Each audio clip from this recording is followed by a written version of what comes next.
Bismillahirrahmanirrahim. Assalamualaikum warahmatullahi wabarakatuh.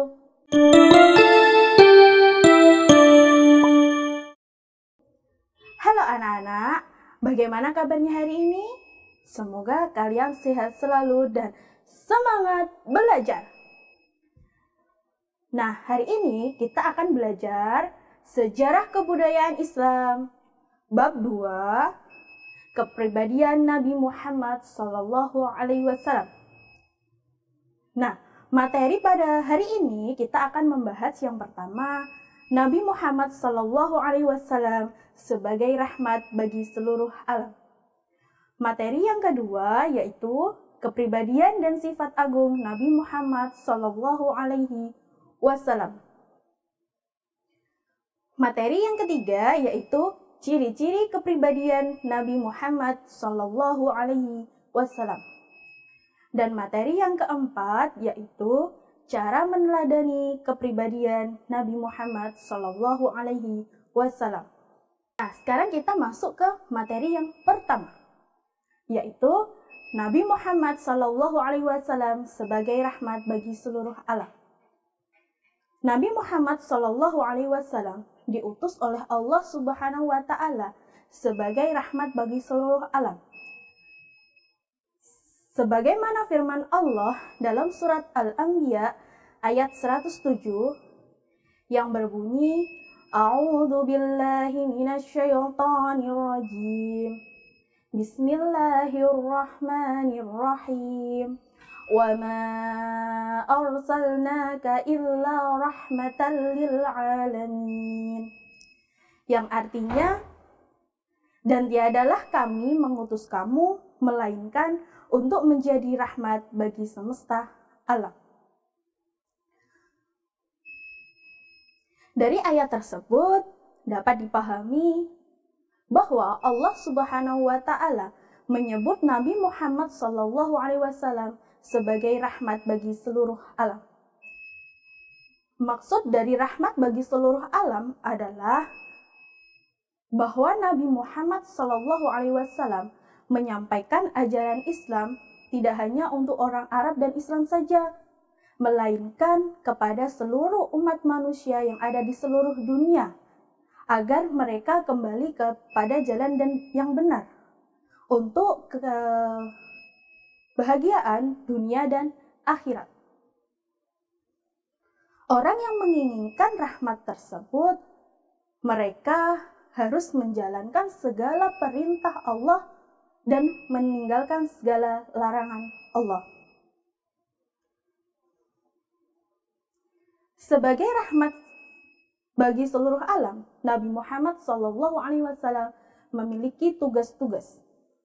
Tugas-tugas Nabi Muhammad SAW yang pertama yaitu syahidan, yang artinya menjadi saksi.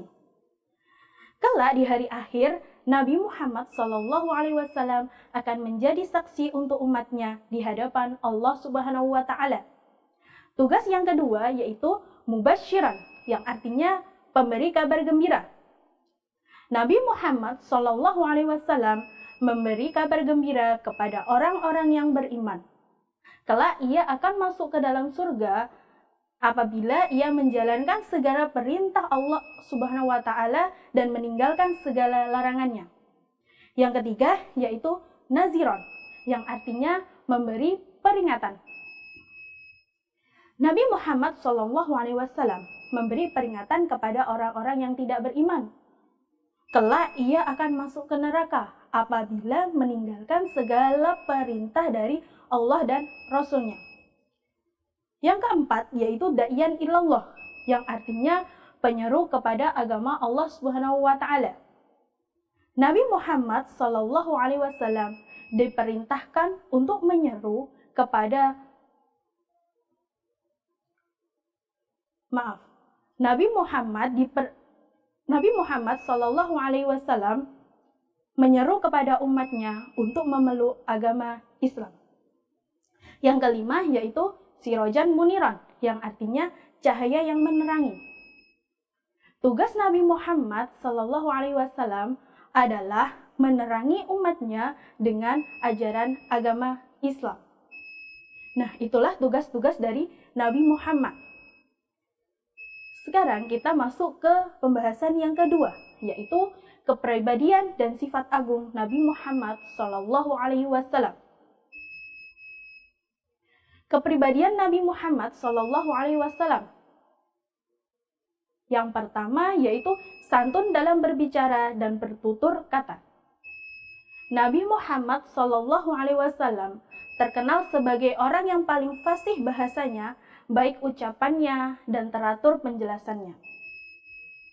Yang kedua yaitu santun dalam perbuatan. Nah, Nabi Muhammad SAW mengajarkan kita bersikap santun terhadap sesama dan saling menghormati dan mengasihi. Yang ketiga yaitu santun dalam pengambilan keputusan. Nabi Muhammad SAW berpegang teguh pada petunjuk Allah Subhanahu wa Ta'ala. Beliau tidak pernah salah dalam menentukan sikap, karena beliau dibimbing oleh Allah Subhanahu wa Ta'ala. Kepribadian Nabi Muhammad SAW yang keempat yaitu santun ketika berhadapan dengan orang yang membencinya. Nah, meskipun Nabi Muhammad SAW selalu dihina, dicemooh dan dicaci maki, beliau tetap pemaaf. Tidak pernah ada dendam dalam diri beliau. Nah, sifat agung Nabi Muhammad SAW ada berapa? Ya, sifat agung Nabi Muhammad SAW itu ada 4. Nah, yang pertama yaitu sidik, yang artinya jujur atau benar. Nabi Muhammad selalu jujur dan benar dalam perkataan maupun perbuatan. Beliau mustahil bersikap kizib, yang artinya berdusta atau bohong. Sifat agung yang kedua yaitu amanah, yang artinya dapat dipercaya. Nabi Muhammad SAW selalu menyampaikan amanah yang beliau dapatkan. Mustahil beliau bersifat khianat, yang artinya mengingkari janji. Sifat agung Nabi Muhammad SAW yang ketiga yaitu artinya fatonah, yang berarti cerdas. Nabi Muhammad selalu bersikap bijaksana dan cerdas dalam menghadapi sebuah permasalahan. Jadi mustahil beliau bersifat baladah, yang berarti bodoh. Sifat agung yang keempat yaitu tablik, yang berartinya menyampaikan. Nabi Muhammad SAW selalu menyampaikan ajaran agama Islam yang diterima dari Allah Subhanahu wa Ta'ala. Beliau mustahil bersifat kitman, yang berarti menyembunyikan. Materi yang ketiga yaitu ciri-ciri kepribadian Nabi Muhammad SAW. Sebagai rahmat bagi seluruh alam, Nabi Muhammad tidak diutus untuk manusia saja, melainkan untuk umat seluruh alam.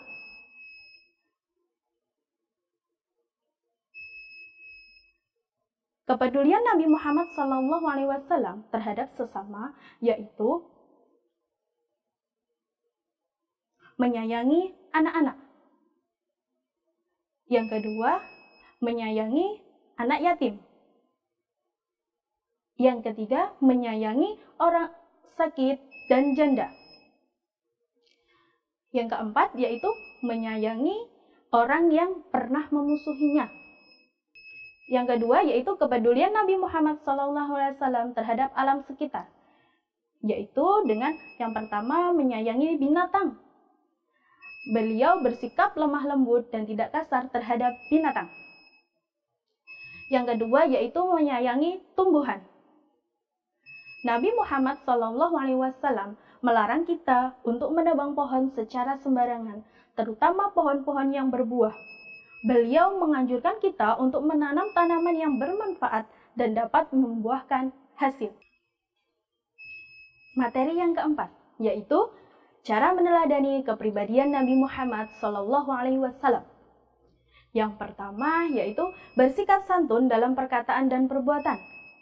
Kita dapat mencontoh bersikap santun dalam perkataan dan perbuatan dengan berkata lembut kepada orang lain dan bersikap sopan santun terhadap orang lain dimanapun kita berada.